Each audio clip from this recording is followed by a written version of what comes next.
Saya nggak sukanya kalau yang kedua terjadi, Pak, dijebak. Artinya memang kita melihat kebetulan di kami itu kena satu, dan yang lainnya akan menular kemana-mana, akan juga mendapatkan disiplin. Maksud saya di sini menekankan bahwa adalah ayo dong, kalau memang benar secara sah dia salah dengan data dan juga waktu yang akurat, kita katakan salah, kita periksa sesuai dengan yang benar. Tapi ketika dijebak, ini lain cerita, Pak. Artinya ini bisa terjadi buat saya juga, buat Bapak juga di sana, dijebak ya, saya katakan dijebak. Yang tidak ada niat, mens rea, yang ada, yang sebenarnya tidak ada, dan itu tidak bisa terbukti sebetulnya, Pak. Tidak bisa dibuktikan mens rea-nya ketika dia hendak melakukan pertemuan. Nah, ini tentunya akan ada rehabilitasi terhadap namanya. Itu diatur juga di undang-undang. Itu yang pertama, Pak, saya mau nanya ke Pak Albert. Terus yang kedua ya terkait ketika inspektorat mendapat suatu LHP, dan LHP ini sudah clear tertulis, apakah boleh tidak ditindaklanjuti, Pak? Terima kasih. Baik, terima kasih Pak Franky. Jadi ada dua pertanyaan ya terkait bagaimana pejabat pengelola barang dan jasa ya.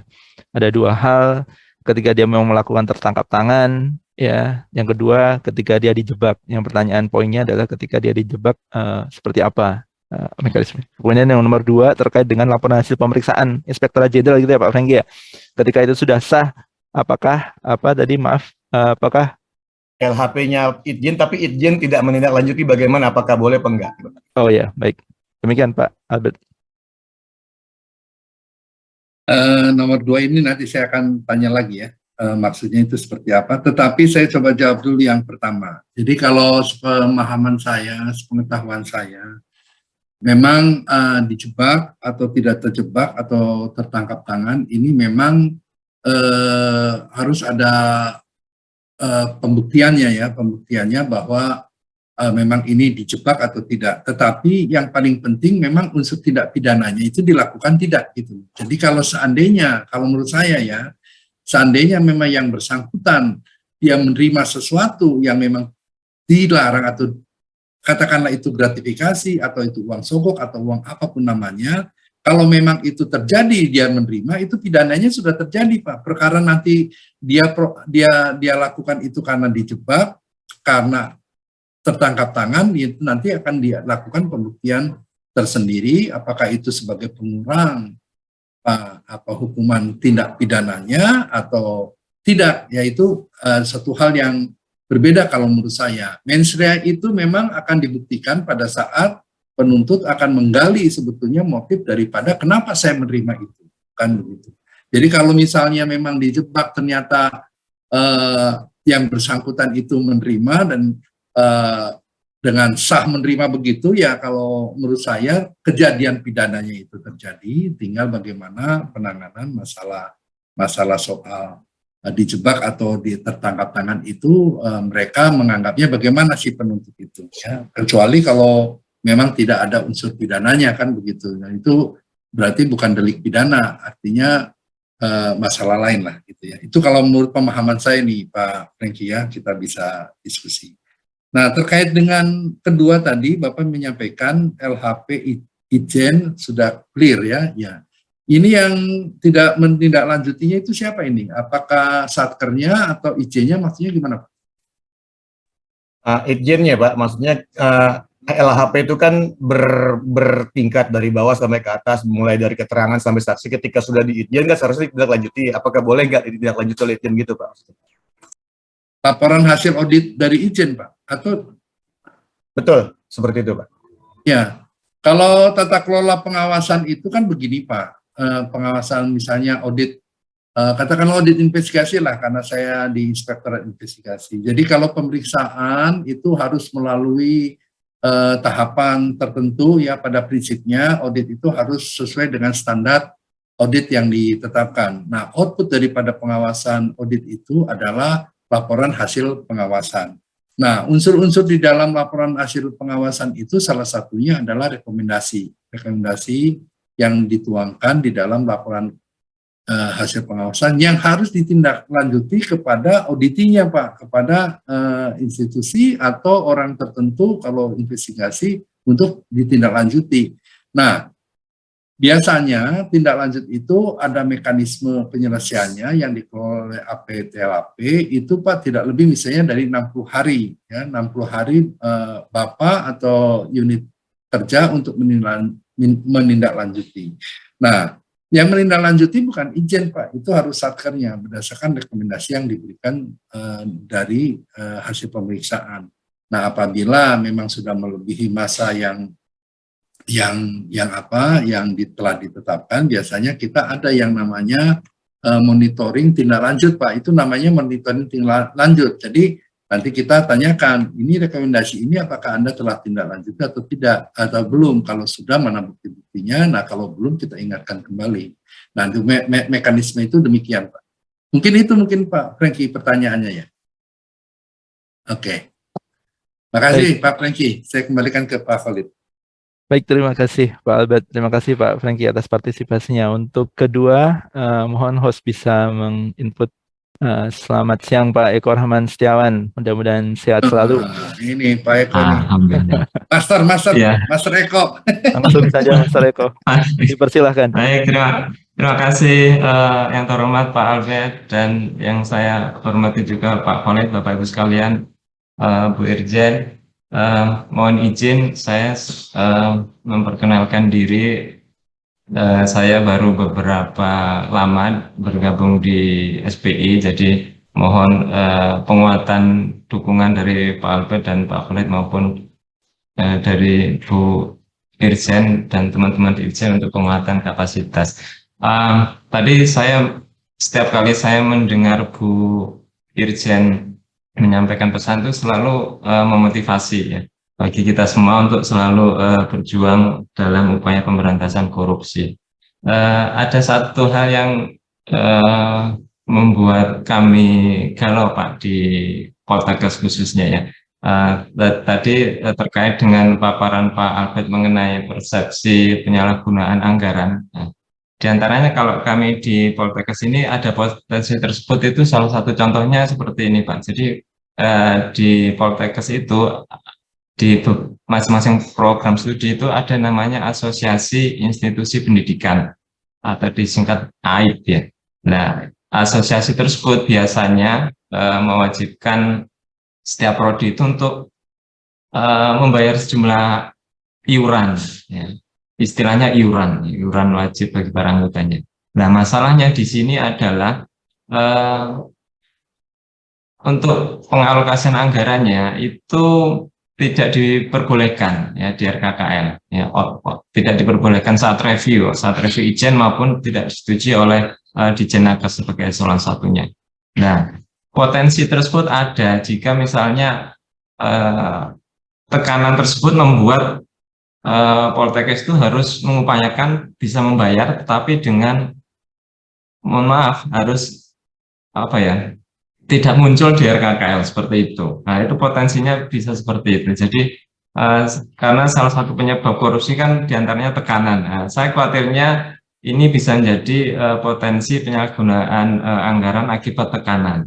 Jadi mohon arahannya Pak Albert, apakah perlu kami menolak, misalnya kalau kami menolak, kami mungkin di UPT belum punya belum punya power ya untuk itu. Mungkin mohon bantuan dari atau mohon dukungan dari Itjen maupun dari Ditjenaker untuk bisa mengupayakan baiknya seperti apa. Karena mungkin ini terjadi di hampir seluruh Poltekkes sepertinya. Mohon arahannya. Terima kasih Pak Albert. Baik, terima kasih Pak Eko. Jadi tadi yang disampaikan ada potensi tekanan penyalahgunaan anggaran ya.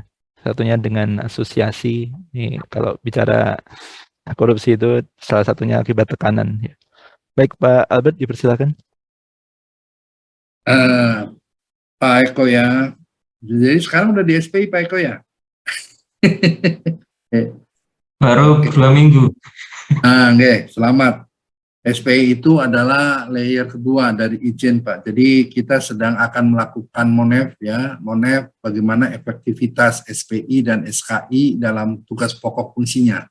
Jadi nanti kita juga akan melihat kalau seandainya pencapaian belum efektif, nanti gapnya itu akan diberikan penguatan oleh Ijen. Itu harusnya begitu ya. Nanti kita akan lihat di SPI di rumah sakit, di Poltekkes, penguatan kompetensinya dari gap kompetensi yang diperoleh dari hasil Monef nanti akan kita beri. Nah, terkait dengan pertanyaan Bapak ini, sebetulnya memang ini penyakitnya Poltekkes dari zaman dulu. Saya sebelumnya di IR4 ya, ini memang nggak tuntas-tuntas ya. Tetapi saya akan jelaskan di dua pendekatan Pak Eko. Pendekatan terkait dengan cost treatment ya, pembiayaan treatment di sistem anggaran. Artinya kalau di akuntansi itu ada dikenal namanya cost against revenue. Jadi suatu pengeluaran itu harus nyantol juga dengan pendapatannya. Jadi suatu cost yang kita keluarkan itu ada hubungannya dengan pendapatan yang kita terima. Itu satu. Kenapa perlu? Karena pada prinsipnya pengeluaran yang dikeluarkan oleh Poltekkes atau instansi manapun, terutama BLU, biaya yang dikeluarkan itu harus inline Pak, linear dengan revenue-nya. Jadi selama pengeluarannya nggak ada nyambung apa-apa ya nggak boleh gitu loh maksud saya. Itu ya dari pendekatan akuntansi yang disebutnya cost against revenue. Ya, jadi tidak boleh kalau misalnya memang tidak ada kaitannya dengan pengelolaan pendapatan di instansi itu. Nah, yang kedua pendekatan daripada kemanfaatan. Ya. Kalau seandainya iuran itu merupakan iuran asosiasi profesi, Pak, dia sebagai ahli apa itu kan ada kaitannya dengan Poltekkes, itu kan pribadi kalau menurut saya ya. Pribadi, kecuali pembayaran iuran untuk profesi asosiasi Poltekkes di Indonesia misalnya, keberadaan Poltekkesnya. Tapi kalau misalnya asosiasi ahli gigi misalnya, asosiasi ahli apa yang lain misalnya gitu, ya tentunya kayak kalau menurut saya itu pribadi, nggak bisa. Kalau misalnya memang dipaksakan karena RKKN-nya tidak memungkinkan untuk mengcover biaya itu, ya namanya itu akal-akalan ya kan, akal-akalan untuk memperoleh pembiayaan iuran asosiasi itu. Mungkin itu pandangan saya Pak Eko, ada dua pendekatan kalau selama logikanya ya, selama memang itu ada kaitannya dengan meningkatkan pendapatan ya Pak, itu boleh cost itu keluar kan, itu di dalam accounting treatment-nya lah ya kan. Nah, yang kedua, selama itu memang iuran asosiasi terkait dengan keahlian atau kompetensi dia ya secara pribadi yang bersangkutan, tentunya harusnya bukan merupakan beban daripada unit kerja itu sendiri. Gitu ya Pak Eko ya. Kira-kira bisa terjawab nggak? Ya, mohon maaf Pak. Asosiasi yang kami maksud di sini bukan yang bersifat pribadi, jadi yang asosiasi institusi pendidikan. Tiap prodi itu ada asosiasinya terkait institusi pendidikannya. Misalnya gizi gitu, ada namanya asosiasi institusi pendidikan gizi Indonesia seperti itu. Jadi bukan pribadinya. Kalau pribadinya memang itu kewajiban masing-masing individu. Tetapi ini terkait institusi prodinya, program studinya. Nah, ini yang jadi masalah karena meskipun ini terikat dengan institusi prodinya, tetapi di RKKL nggak bisa disetujui. Pernah saya melihat apakah kemungkinan bisa dilakukan MOU seperti itu. Pernah ada yang coba mengajukan MOU, Pak, tetapi memang kalau istilahnya iuran di MOU itu masih belum jelas manfaatnya itu seperti apa, belum terukur. Makanya mungkin karena itu salah satunya kenapa kok nggak disetujui sampai dengan sekarang. Jadi memang ini masih dilematis seperti ini. Betul Pak, kalau menurut saya selama kemanfaatannya itu juga tidak jelas, apalagi dalam bentuk iuran, itu ya nggak akan bisa tercover gitu. Atau dibalik pertanyaannya, kalau misalnya memang nggak membayar dan tidak bagian daripada asosiasi itu, Poltekkes gimana misalnya kan begitu? Apakah wah satu prodi itu akhirnya nggak bisa jalan karena ini ya. Kalau misalnya memang ada satu hal regulasi yang menyatakan begitu, pasti tercover Pak di LKKL, gitu kan.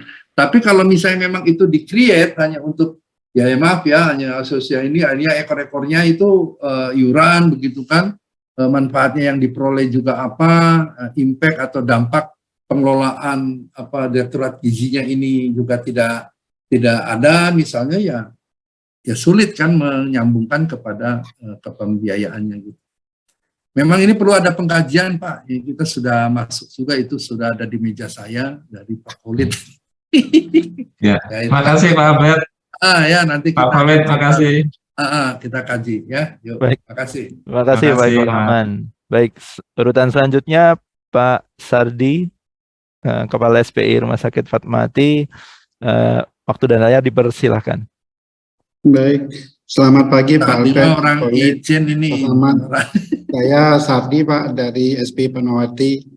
Mohon penegasannya Pak terkait dengan prasyarat untuk WBK, WBBM yang beberapa slide yang kami sempat baca sebelumnya juga termasuk dari Irjen masih mewajibkan LHKSN 100%.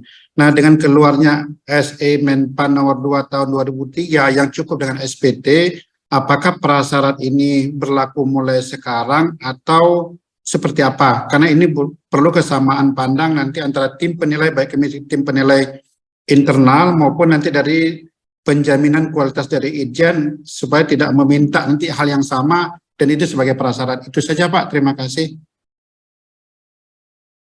Makasih nih Pak Sardi, ini kan orang Irjen ini, bukan SPI. SPI Pak. Iya. Pak Khalid, ada regulasinya yang sudah mengatur itu belum? Yang tadi disebutkan dari Kemenpan RB itu, saya kok belum terpapar ya? Iya, Izin Pak Albert. Jadi tadi sudah saya share juga di chat karena ada yang menanyakan terkait dengan yang awal tadi ya, dari RSUP Persahabatan kalau nggak salah. Jadi kalau terkait dengan yang disampaikan oleh Pak Sardi ini, SE Menpan itu sudah keluar Pak. Jadi namanya sekarang adalah penyebutannya itu laporan harta kekayaan aparatur negara, LHKAN gitu ya. Nah, LHKAN itu memang terdirinya dari LHKPN, dan terkait dengan yang LHKSN tadi itu dijadikan satu nanti cukup dengan kepatuhan pelaporan pemberitahuan pajak atau SPT tahunan gitu Pak. Nah memang di sini kalau dari SE itu belum mengatur secara detailnya, tapi poin-poinnya sudah jelas bahwa LHKSN itu ibaratnya sudah tidak, tanda kutip ya, jadikan satu cukup dengan SPT saja, LHKSN tidak perlu lapor seperti itu. Karena itu juga sifatnya tahunan, dalam SPT itu juga ada informasi terkait dengan harta kekayaan pegawai tersebut. Jadi kalau disimpulkan dalam SE itu, kalau boleh saya mencoba untuk mensarikan, itu yang pertama, untuk yang wajib lapor LHKPN, tetap dia wajib lapor LHKPN, plus SPT juga dia wajib. Jadi tidak hanya LHKPN saja, jadi LHKPN iya, SPT juga iya. Tapi untuk yang LHKSN, yang bukan wajib lapor LHKPN, yang sebelum-sebelumnya itu lapornya LHKSN, maka cukup dengan lapor SPT pajak ya, tahunan yang deadline-nya itu tanggal 31 Maret. Nah, memang terkait dengan pembangunan zona integritas menuju WBK WBBM, prosesnya itu kan tidak serta-merta langsung dilakukan penilaian oleh TPI, tapi juga dilakukan evaluasi pendahuluan oleh unit utama terkait. Nah, terkait dengan hal ini, tentu saja Bapak Ibu di satuan-satuan kerja di lingkungan Kemenkes memang saat ini perlu untuk menggerakkan atau mengintensifkan terkait dengan monitoring kepatuhan LHKPN dan kepatuhan untuk SPT pajaknya, seperti itu. Kita saat ini masih menunggu dari SE tersebut, sesuai dengan yang tercantum di SE itu nanti akan ada surat dari Deputi Menpan. Nah, kita harapkan ketika surat dari Deputi Menpan tersebut nanti turun, teknisnya akan ketahuan gitu ya. Karena apa? Karena secara teknis ini terkait dengan aplikasi Siharka ini juga kalau bisa dibilang naik turun nih Bu, Bapak Ibu ya. Tahun kemarin username dan passwordnya nggak berubah, tapi ketika kita coba masuk saat ini itu nggak bisa akses lagi.